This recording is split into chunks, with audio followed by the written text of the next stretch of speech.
ಸ್ನೇಹಿತರೆ ನಮಸ್ಕಾರ. ನಾನು ರವೀಂದ್ರ ಜೋಶಿ.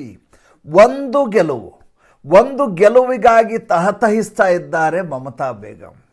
ಅವರಿಗೆ ರಾಜಕೀಯ ಪುನರ್ಜನ್ಮ ಬೇಕಂತೆ.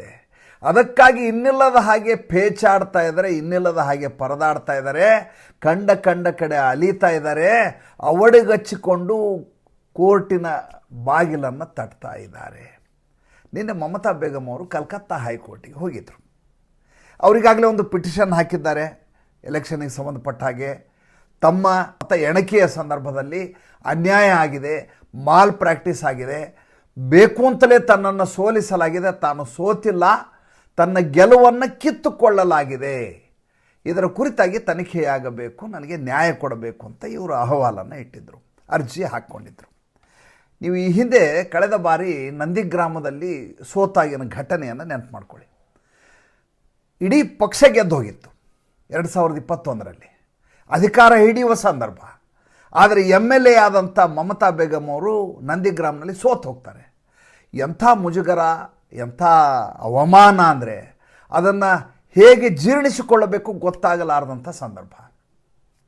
ಆವಾಗಲೂ ಕೂಡ ಇದೇ ರೀತಿ ಕೋರ್ಟಿಗೆ ಹೋಗಿದ್ದರು ಮಮತಾ ಬೇಗಂ. ಆವಾಗ ಜಡ್ಜ್ ಇದ್ದವರು ಆನರೇಬಲ್ ಜಸ್ಟಿಸ್ ಕೌಶಿಕ್ ಚಂದ್ರ ಅಂತೇಳಿ. ಈಕೆ ಉಪಟಳವನ್ನು ನೋಡಿ, ಈಕೆಯ ಅಪಸವ್ಯಗಳನ್ನು ನೋಡಿ ಈಕೆಗೆ 5 ಲಕ್ಷ ರೂಪಾಯಿ ಆವಾಗ ಫೈನ್ ಹಾಕಲಾಗಿತ್ತು. ಮುಂದೆ ಭವಾನಿಪುರದಲ್ಲಿ ನಿಲ್ತಾರೆ, ಚುನಾವಣೆಯಲ್ಲಿ ಗೆಲ್ತಾರೆ, ಮುಖ್ಯಮಂತ್ರಿಯಾಗಿ ಮುಂದುವರಿತಾರೆ. ಅದು ನಡೆದು ಹೋದ ಭಾಗ.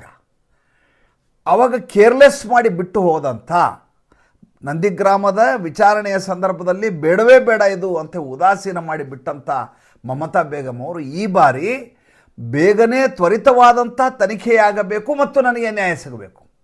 ಆಕೆಯ ಅಳಲೇನು, ಆಕೆ ಹೇಳೋದೇನು ಅಂದರೆ 12ನೆಯ ಸುತ್ತು ಆದ ಮೇಲೆ ಕೌಂಟಿಂಗ್ ಸರಿಯಾಗಿ ಮಾಡಿಲ್ಲ, ತನಗೆ ದಕ್ಕಬೇಕಾದಂಥ ಸರಿಯಾದ ಮತಗಳು ದಕ್ಕಲಿಲ್ಲ, ಹೀಗಾಗಿ ಸುವೇಂದು ಅಧಿಕಾರಿ ಗೆದ್ದಿದ್ದಾರೆ, ಇದರ ಕುರಿತಾಗಿ ತನಿಖೆಯನ್ನು ಮಾಡಿ CCTV ಫುಟೇಜ್ ತೆಗಿರಿ, ನನಗೆ ಕೊಡಿ ನ್ಯಾಯ ಅಂತ ಕೇಳ್ತಾ ಇದ್ದಾರೆ. ಕೋರ್ಟಿಗೆ ಯಥಾ ಪ್ರಕಾರ ಕಲ್ಯಾಣ್ ಬ್ಯಾನರ್ಜಿಗೆ ಪರವಾಗಿ ವಾದ ಮಾಡಿ ಯಥಾ ಪ್ರಕಾರನ ಹೇಳಿದ ಎಲ್ಲ ಅಂಶಗಳನ್ನು ಹೇಳ್ತಾರೆ.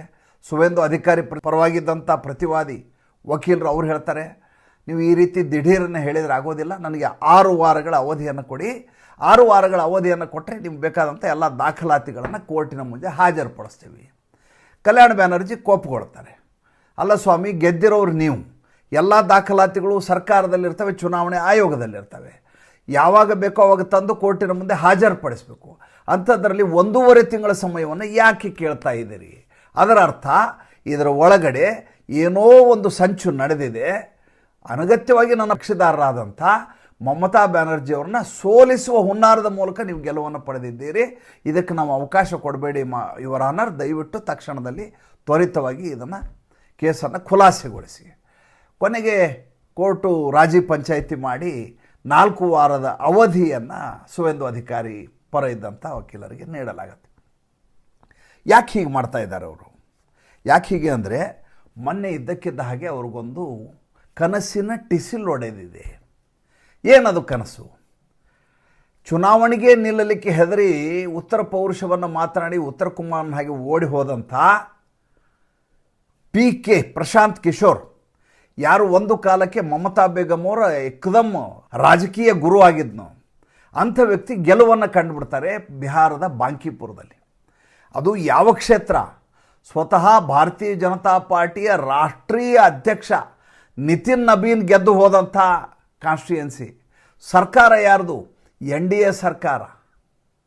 ಸ್ವತಃ ನರೇಂದ್ರ ಮೋದಿ, ಅಮಿತ್ ಶಾ ಅಂತ ಅತಿರಥ ಮಹಾರಥರು ಇದ್ದು ಚುನಾವಣೆಯಲ್ಲಿ ತಮ್ಮ ಅಭ್ಯರ್ಥಿಯನ್ನು ಗೆಲ್ಸ್ಕೊಂಬರ್ಲಿಕ್ಕೆ ಸಾಧ್ಯ ಆಗಲಿಲ್ಲ, ಪ್ರಶಾಂತ್ ಕಿಶೋರ್ ಗೆದ್ದುಬಿಟ್ರು.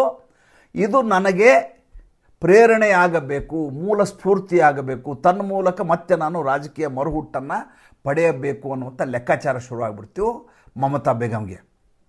ಆಕೆ 2 ದಾರಿಯನ್ನು ಮಾಡ್ಕೊಂಡಿದ್ದಾರೆ. ಒಂದು, ಕೋರ್ಟಿನ ಮೂಲಕ ಹೇಗಾದರೂ ಮಾಡಿ ಗೆಲುವನ್ನು ಪಡೆಯಬೇಕು. ಇಲ್ಲಾಂದರೆ 2 ಕ್ಷೇತ್ರಗಳಲ್ಲಿ ಸುವೇಂದು ಅಧಿಕಾರಿನೂ ಗೆದ್ದಿದ್ದಾರೆ, ಜೊತೆಗೆ ಹುಮಾಯೂನ್ ಕಬೀರ್ ಗೆದ್ದಿದ್ದಾರೆ. ಸುವೇಂದು ಅಧಿಕಾರಿ ಗೆದ್ದಿರುವಂಥ ಭವಾನಿಪುರ ಕಾನ್ಸ್ಟಿಟ್ಯೂನ್ಸಿನ ಉಳಿಸ್ಕೊಂಡಿದ್ದಾರೆ, ನಂದಿಗ್ರಾಮನ ತೆರವುಗೊಳಿಸಿದ್ದಾರೆ. ಇನ್ನು ಹುಮಾಯೂನ್ ಕಬೀರು ರೇಜಿನಗರನ್ನು ಬಿಟ್ಟುಕೊಟ್ಟಿದ್ದಾರೆ. ರೇಜಿನಗರ ಸಂಪೂರ್ಣವಾಗಿ ಮುಸಲ್ಮಾನರಿಂದ ಆವೃತವಾಗಿರುವಂಥ, ಮುಸಲ್ಮಾನ ಬಾಹುಳ್ಯ ಇರುವಂಥ ಸಂಪೂರ್ಣ ನಿರ್ಣಾಯಕವಾದಂಥ ಕ್ಷೇತ್ರ. ಈಗ ಮಮತಾ ಬೇಗಂ ಲೆಕ್ಕಾಚಾರ ಏನು? ಹೇಗಾದರೂ ಮಾಡಿ ಹುಮಾಯೂನ್ ಕಬೀರ್ ಜೊತೆ ಸ್ನೇಹವನ್ನು ಮೈತ್ರಿಯನ್ನು ಮಾಡಿಕೊಳ್ಳೋದು. ಈಗಾಗಲೇ ಹುಮಾಯೂನ್ ಕಬೀರ್ ಮೊನ್ನೆ ಯಾವಾಗ ಮಮತಾ ಬೇಗಂ ಸೋತ್ರ ಅವಾಗ ಒಂದು ಮಾತನ್ನು ಹೇಳ್ದಾತ, ಆಹ್ವಾನ ಕೊಟ್ಟ. ಏನಂತ? ಮಮತಾ ಬೇಗಂ ಅವ್ರು ಬೇಕಾದ್ರೆ ನಾನು ನಿಂತಿರೋ ಕ್ಷೇತ್ರದಲ್ಲಿ ಬಂದು ನಿಂತು ಗೆದ್ದುಕೊಂಡು ಹೋಗ್ಬೋದು, ನಾನು ಸಹಾಯ ಮಾಡ್ತೀನಿ ಅಂತ ಹೇಳ್ದ. ಅವತ್ತು ಮಾತಾಡೋ ಸ್ಥಿತಿಯಲ್ಲಿ ಮಮತಾ ಬೇಗಂ ಇರಲಿಲ್ಲ, ಸಂಪೂರ್ಣವಾಗಿ ಹತಾಶರಾಗಿದ್ದರು ಅವರು. ಆದರೆ ಈಗ ಮಮತಾ ಬೇಗಂಗೆ ಕಣ್ಣು ಬಿದ್ದಿರೋದು ರೇಜಿನಗರ್ ಕಾನ್ಸ್ಟಿಟ್ಯೂನ್ಸಿ ಮೇಲೆ, ನಂದಿಗ್ರಾಮದ ಮೇಲೆ ಅಲ್ಲ. ಯಾಕೆ ನಂದಿಗ್ರಾಮದಲ್ಲಿ ಒಂದು ಸಲ ಸೋತಿರುವಂಥ ಹೆಣ್ಮಗಳು 2021ರಲ್ಲಿ ಮತ್ತೆ ಅಲ್ಲಿ ಹೋಗಿ ಮತ್ತೆ ನಾನು ಪರೀಕ್ಷೆ ಮಾಡಿಕೊಂಡು ಅವಮಾನ ಆಗಬಾರ್ದು ಅನ್ನೋದು ಒಂದು. ಎರಡನೇದು, ಆಕೆಗಿದ್ದಂಥ ಒಂದು ಸಣ್ಣ ಮುಜುಗರ ಏನಪ್ಪ ಅಂದರೆ, ಗೆದ್ದು ಬಂದರೂ ಕೂಡ ಒಬ್ಬಳೇ MLA ಆಗಿ ಯಾವುದೇ ಸದಸ್ಯರು ತನ್ನ ಜೊತೆಗೆ ಇಲ್ಲದೆ ಇರುವ ಸಂದರ್ಭದಲ್ಲಿ ವಿಧಾನಸಭೆಗೆ ಹೋಗೋದು ಹೇಗೆ ಅನ್ನುವಂಥ ಆತಂಕ, ಸಂಕೀರ್ಣತೆ, ಸಂದಿಗ್ಧತೆ ಆಕೆಯನ್ನು ಕಾಡ್ತಾ ಇತ್ತು. ಈಗ ವಾಪಸ್ ರಾಜಕೀಯ ಮಾಡಲೇಬೇಕು, ನಿರುದ್ಯೋಗಿ ಆಗಿದ್ದೀನಿ, ಹೇಗಾದರೂ ಮಾಡಿ ನಾನು ಮತ್ತೆ ಮರುಹುಟ್ಟನ್ನು ಪಡೆಯಬೇಕು ಅಂತ ಛಲ ತೊಟ್ಟು ತೊಡೆ ತಟ್ಟಿ ನಿಂತಿದ್ದಾರೆ ಮಮತಾ ಬೇಗಂ. ಗೆಲುವು ಸೋಲು ಬೇರೆ ವಿಚಾರ, ಆದರೆ ನಡೀತಾ ಇರೋ ವಿದ್ಯಮಾನವನ್ನು ನಾನು ನಿಮ್ಗೆ ಹೇಳ್ತೀನಿ. ಮುಂದೆ ಏನಾಗ್ಬೋದು ಈಕೆ ಅದು ಅನ್ನೋದು ಮತ್ತೆ ಮಾತಾಡೋಣ. ಈಗಿರೋ ವಿದ್ಯಮಾನವನ್ನು ಮಾತ್ರ ಹೇಳ್ತೀನಿ. ಆಯಿತು, ರೇಜಿನಗರದಲ್ಲಿ ನಿಲ್ಲೋದು, ಕಾಂಗ್ರೆಸ್ಸನ್ನು ಮತ್ತು ಕಮ್ಯುನಿಸ್ಟನ್ನು ಮನವೊಲಿಸೋದು, ದಯವಿಟ್ಟು ನೀವು ಅಭ್ಯರ್ಥಿಯನ್ನು ಹಾಕಬೇಡಿ ಅಂತ. ಯಾಕೆಂದರೆ ಹಿಂದೆ ಭಾಳ ದೊಡ್ಡ ಏಟನ್ನು ಉಪಚುನಾವಣೆಯ ಸಂದರ್ಭದಲ್ಲಿ ಇವರು ಪಡೆದದ್ದುಂಟು. ಹಾಗೆ ಆಗಬಾರದು ಅನ್ನುವಂಥ ಕಾರಣಕ್ಕೋಸ್ಕರ 4ನೇ ಸ್ಥಾನಕ್ಕೆ ಹೋಗಿ ಅವಮಾನ ಆಗೋ ಬದಲು ಬೇರೆ ಅಭ್ಯರ್ಥಿಗಳು ನಿಲ್ಲಲಾರದ ಹಾಗೆ ಮಾಡಿ ಅವ್ರ ಜೊತೆ ರಾಜಿ ಪಂಚಾಯಿತಿ ಮಾಡಿಕೊಂಡು ತಾನೊಬ್ಬಳೇ ಚುನಾವಣೆಯಲ್ಲಿ ಸೆಣಸೋದು. ಎದುರುಗಡೆ ಇವರು ಭಾರತೀಯ ಜನತಾ ಪಾರ್ಟಿಯವರು ಯಾರನ್ನ ಬೇಕಾದರೂ ನಿಲ್ಲಿಸಲಿ, ಮುಸಲ್ಮಾನರ ಬಾಹುಳ್ಯ ಇದೆ, ತಾನು ಗೆಲ್ಲುತ್ತೀನಿ ಅನ್ನುವಂಥ ಲೆಕ್ಕಾಚಾರ.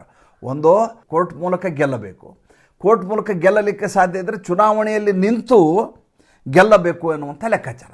ಇದ್ರ ಜೊತೆ ಇನ್ನೊಂದು ಆಕೆಗೆ ಸೇರ್ಕೊಂಡಿದ್ದು ಏನಪ್ಪ ಅಂದರೆ, ಈ 34 ಜನರ ಇಲ್ಲಾಜಿಕಲ್ ಎಂಟ್ರಿ ಅಂತ ಹೇಳಿದೆ. 34 ಜನರ ಹೆಸರನ್ನ ಕೈ ಬಿಡಲಾಗಿತ್ತು, ಅದಕ್ಕೋಸ್ಕರ ಒಂದು ಟ್ರಿಬ್ಯುನಲ್ ಮಾಡಲಾಗಿತ್ತು SIR ಸಂದರ್ಭದಲ್ಲಿ. ಆವಾಗ 12 ಲಕ್ಷ ಜನ ಮತ್ತೆ ಮರು ಅರ್ಜಿಯನ್ನು ಹಾಕಿ ವೋಟರ್ ID ಪಡೆದಿದ್ದಾರೆ ಪಶ್ಚಿಮ ಬಂಗಾಳದಲ್ಲಿ. 22 ಲಕ್ಷ ಜನ ಉಳಿದಿದ್ದಾರೆ.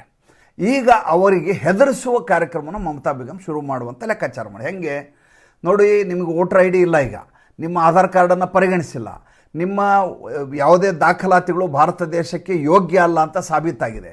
ಹೀಗಾಗಿ ನಿಮ್ಮೆಲ್ಲರನ್ನು 22 ಲಕ್ಷ ಜನರ ಇಲ್ಲಿಂದ ಒಕ್ಕಲೆಬ್ಬಿಸ್ತಾರೆ, ಬಾಂಗ್ಲಾದೇಶಕ್ಕೆ ಡಿಪೋರ್ಟ್ ಮಾಡ್ತಾರೆ, ಜೈಲಿಗೆ ಹಾಕ್ತಾರೆ. ಹುಷಾರಾಗಿರಿ. ಈಗ ನಾವು ಬೀದಿಗಿಳಿದು ಗಲಭೆ ಮಾಡಬೇಕು, ದಂಗೆ ಮಾಡಬೇಕು, ಸರ್ಕಾರದ ಮೇಲೆ ಒತ್ತಡವನ್ನು ಹೇರಬೇಕು. ಇಲ್ಲದೆ ಹೋದರೆ ನಿಮ್ಗೆ ಅಸ್ತಿತ್ವ ಇಲ್ಲ. ಇದ್ರ ಜೊತೆ ಇನ್ನೊಂದು ಬೆಳವಣಿಗೆ ಆಗಿದೆ. ಅದೇನಪ್ಪ ಅಂದರೆ ಜನಗಣತಿ ನಡೀತಾ ಇದೆ. ಈ ಜನಗಣತಿಯ ಸಂದರ್ಭದಲ್ಲಿ ಮತ್ತೆ ಇವರು ಇಷ್ಟು ಜನ, ಒಂದು 20 ಲಕ್ಷ ಜನ ಇದರಲ್ಲಿ ಸಿಗಾಕೋತಾರೆ. ಇದನ್ನೆಲ್ಲ ಇಟ್ಟುಕೊಂಡು ಬೀದಿ ಹೋರಾಟವನ್ನು ರೂಪಿಸಿ ಹೇಗಾದರೂ ಮಾಡಿ ಸುವೇಂದು ಅಧಿಕಾರಿಯ ಸರ್ಕಾರ ಇದೆ, ಆತನ ಸರ್ಕಾರವನ್ನು ಅಲ್ಲಾಡಿಸಬೇಕು ಎನ್ನುವಂಥ ಲೆಕ್ಕಾಚಾರವನ್ನು ಮಮತಾ ಬೇಗಂ ಮಾಡಿಕೊಂಡಿದ್ದಾರೆ. ಈ ಮಧ್ಯೆ ಇನ್ನೊಂದು ಬೆಳವಣಿಗೆಯನ್ನು ಆಕೆ ಮಾಡಿದ್ದಾರೆ. ಅದೇನೆಂದರೆ, NCPI ಜೊತೆ ಮಾತುಕತೆಯನ್ನು ನಡೆಸ್ತಾ ಇದ್ದಾರೆ. ಇವರ 20 ಸದಸ್ಯರು, ಲೋಕಸಭಾ ಸದಸ್ಯರು NCPIಗೆ ಪಕ್ಷಾಂತರ ಮಾಡಿದಾರೋ, ಆ NCPIನೇ ತನ್ನ ವಶಕ್ಕೆ ತೆಗೆದುಕೊಳ್ಳುವ, ಅವ್ರ ಜೊತೆ ಮಾತುಕತೆ ನಡೆಸುವ ಎಲ್ಲ ಲೆಕ್ಕಾಚಾರ ಮಾಡ್ತಾ ಇದ್ದಾರೆ. ಜೊತೆಗೆ ಪ್ರಶಾಂತ್ ಕಿಶೋರ್ನನ್ನು ಈ ಬಾರಿಯ ಉಪಚುನಾವಣೆಗೆ ಸ್ಟ್ರಾಟಜಿಸ್ಟ್ ಆಗಿ ಇಡೀ ಚುನಾವಣೆಯನ್ನು ನಿಭಾಯಿಸಲಿಕ್ಕೆ ಆತನನ್ನು ಕರೆಸಿಕೊಳ್ಳುವ ತಂತ್ರಗಾರಿಕೆಯನ್ನು ಕೂಡ ಈಕೆ ಮಾಡ್ತಾ ಇದ್ದಾರೆ. ಜೊತೆಗೆ NCPIಗೆ ಹೋಗಿರುವಂಥ 20 ಜನ ಸದಸ್ಯರೇನಿದ್ದಾರೆ, ಅವ್ರಿಗೊಂದು ಮಾತನ್ನು ಮಮತಾ ಬೇಗಂ ಹೇಳಿದ್ದಾರೆ. ನೀವು ಬೇಕು ಅಂತ ಹೇಳಿದರೆ ನಾನು ಅಭಿಷೇಕ್ ಬ್ಯಾನರ್ಜಿಯನ್ನು ಕಿತ್ತಾಕ್ತೀನಿ, ನೀವೆಲ್ಲ ವಾಪಸ್ ಬನ್ನಿ, ಮತ್ತೆ ಪಕ್ಷವನ್ನು ಮರುಸ್ಥಾಪನೆ ಮಾಡೋಣ ಅಂತ ಈಕೆ ಅವ್ರಿಗೆ ಆಮಿಷವನ್ನು ಒಡ್ತಾ ಇದ್ದಾರೆ. ಅವ್ರು ಯಾರೂ ಬರುವ ಸ್ಥಿತಿಯಲ್ಲಿಲ್ಲ, ಅದು ಬೇರೆ ವಿಚಾರ. ಆದರೆ ಅಲ್ಲಾಡಿಸುವ ಆಕೆಯ ಪ್ರಯತ್ನ ಮತ್ತೆ ಶುರುವಾಗಿದೆ, ಅದು ಸದ್ಯದ ಸುದ್ದಿ. ಇದರ ಜೊತೆ ಸಕಾರಾತ್ಮಕವಾದ ಒಂದಷ್ಟು ಬೆಳವಣಿಗೆಗಳಾಗಿದ್ದಾವೆ. ಎಂದೂ ಸಾಧ್ಯವಾಗಲಾರದೆ, ಈ ದೇಶದಲ್ಲಿ ಯಾರೂ ಕೂಡ ಸುಪ್ರೀಂ ಕೋರ್ಟಿನ ಆದೇಶವನ್ನು ಈ ಮಟ್ಟಿಗೆ ಅನುಷ್ಠಾನಕ್ಕೆ ತರಲಾರದಂಥ ಕೆಲಸಗಳನ್ನು ಸುವೇಂದು ಅಧಿಕಾರಿ ಮಾಡ್ತಾ ಇದ್ದಾರೆ. 4 ವಾಗ್ದಾನವನ್ನು ಮಾಡಿದರು, 4 ಆಶ್ವಾಸನೆಯನ್ನು ಕೊಟ್ಟಿದ್ದರು, 4ಕ್ಕೆ 4 ಈಡೇರಿಸಿದ್ದಾರೆ ಸುವೇಂದು ಅಧಿಕಾರಿ. ಯಾವುದು ಅಂತ ಮುಂದಿನ ಸಂಚಿಕೆಯಲ್ಲಿ ಹೇಳ್ತೀನಿ. ಸಂಚಿಕೆ ಇಷ್ಟ ಆದರೆ ಲೈಕ್ ಮಾಡಿ, ಫಾಲೋ ಮಾಡಿ, ಶೇರ್ ಮಾಡಿ. ನಮ್ಮ ಮುಕ್ತ ಪತ್ರಿಕೋದ್ಯಮಕ್ಕೆ ದಯವಿಟ್ಟು ಆರ್ಥಿಕವಾಗಿ ಬೆಂಗಾವಲಾಗಿ. ನಮಸ್ಕಾರ.